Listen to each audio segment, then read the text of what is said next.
All right, today's episode is called 3 J's.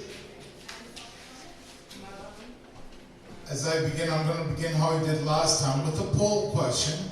Not that I'm trying to be stereotypical, but I am.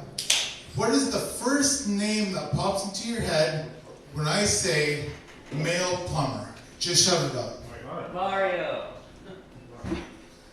Okay, well, the first name that pops into my head is Joe. Okay, great. So that's not going to work. But anyway, that's fine. Now, in the rehabilitation center, and those of you who have not heard me before, that's okay. You'll catch on fairly quickly. It's very, very simple. Nothing's complicated here.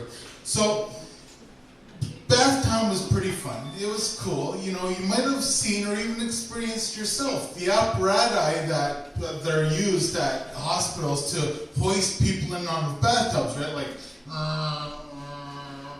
you know, and then you can pretend you're an astronaut and whatever, and it's all cool. Now, what was not cool in the 90s was that we weren't as politically correct as we are nowadays. And we didn't have this communicative pandering to people's emotions when we explain things. So I'm being lathered up and hosed down by this guy, nurse, Carrie, whatever. And I was feeling good until I got shampoo into my eyes. And I say, hey, I got shampoo in my eyes. And the guy just yells, well, you should close your eyes. And I said, well, I didn't close my eyes. And then he has the nerve to say, well, stop being such a girl. Stinging eyes and all, I opened my eyes, I raised my head up high, and I said, oh, you mean stop being better than you and all the other boys? So I was really mad at this guy, so I started a rumor. Now, the rumor mill on this floor, where there are brain injury patients and stroke victims, wasn't very efficient. Nevertheless, I told people, see that guy? Okay? He's not fit to be a carried or a nurse or whatever. He's fit to be nothing more than a plumber, not even a good one, because he doesn't know how to care about people. He only cares about bathtubs. And he's not even good at that. His name was Joe. Does anybody want to know the name of the mystery girl from episode 1 that I fell in love with? I don't even know if anyone, well, Phil was here. Shannon was here. I'm going to tell you anyway. Her name was Jolene. I was in love with this girl, and this was pre-accident stuff, and I was trying to start a punk rock band, and I wrote a song about her. The music was like a cross between God Save the Queen and Roxanne. And it kind of went like this. Jolene, you didn't care for me, Jolene! You didn't care for me, Jolene! You know I cared for you. Tell me, Jolene, why don't you care for me? So if anybody wants to use that, that's great. That would actually be flattering. Great. But if anybody makes it big with that, I'm going to pull a Tom Petty on you. Okay? So I had big dreams back then. I mean, okay, I wasn't Olympic hopeful, so I don't think it was odd that I was imagining winning a medal at the Olympics.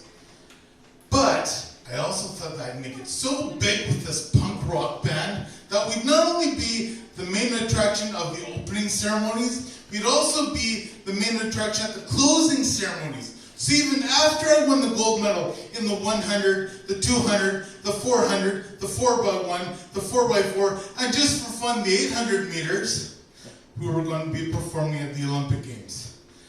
Like I've said before, I was just a little, dense. I was dense. But I have bigger dreams now. And really, you know, how can any of us ask for anything more than to be performing at O'Neill's open mics? Hey? Yeah, I'm living the dream now. Yes, awesome. So, back to the 90s. Oh, no, I got another Olympic story. Bear with me here.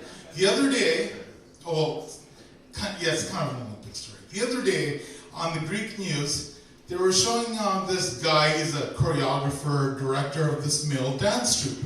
And on stage, there are these men dancing arm in arm, naked. And these Greek people were in an uproar. Oh, people dancing naked on stage. And I would like to remind, especially the Greek viewers, that, you know, we had this thing back in the day we referred to as the ancient Olympics, where they had sports where men were naked, like wrestling. And like, Opa! This is Sparta! Right? Back to the 90s. So things were mystical, magical back then, and for a while we had an intern that came from Edmonton. Not only did she kind of look like Jolene, her name was Jaylin. And I thought, well, this is my second chance to find love. So I knew she wanted me because she was nice to everybody. Hey, Erin. She was nice to everybody, but she was especially nice to me. And a lady that worked closely with her, she was also my therapist for writing therapy, which was a total waste of time because now I can still kind of spin vinyl, I can kind of type, but this is messed up. I can barely hold a pen or pencil, believe it or not. That's effed up. Anyway, one day she says, Johnny K, what do you want to write about? I said, oh, I want to write a love letter to Jaylin. And she's like, Johnny K, is that really appropriate? Do you even know Jaylin? Oh yeah, I know Jaylin. Okay, so in an hour or so, I finally got down a few words. Jaylin, I love you. My life is so much better now that I've met you. I hope that I can see you again when I'm out of this asylum, Johnny K. And I met up with her again soon after that, and she told me that she had to leave in a few days.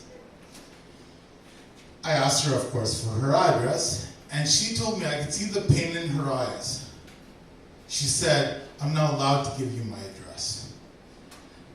And I know that that's the only reason why she did not give me her address, because she was not allowed to. Now, we didn't have Facebook back in the 90s. So even had I wanted to stalk her, I would have had to go all the way to Edmonton. I didn't love her that much. It's freaking cold there. Screw that crap. So, I wrote a song about Jaylin also. I only remember part of the chorus. It goes like this. Jaylin, how you been? So if anybody wants to use that, then that's cool too.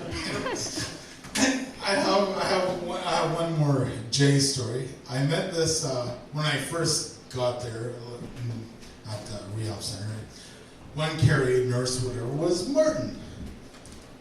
And I'm like, hey Martin, I'm Johnny K. And he's like, Johnny K, I'm gonna call you Jacques. And I'm like, okay. And he didn't even just call me Jacques. For 3 months, I was in this asylum where there's this Martin guy who every time he addressed me by saying, hey, Jacques. But he was pretty funny. I'm keeping up with my theme here from past stories, and I don't know if anybody really cares at this point because you haven't all been here before, but this is kind of funny. He says, hey, Johnny K. Oh, no, sorry. He says, hey, Jacques. He says, you know the Police? And I'm like, oh, I love the Police. Yeah, they're one of my favorite bands. He says, you know Message in a Bottle? I'm like, yeah, that's a great song too. And he goes, here, this is called Pee in a Bottle. Jacques, go pee in this bottle. Thank you, there will be more. In fact, if things work out, I will actually, either next time or maybe the time after, be performing 2 of my original hits that I have not performed since 1994.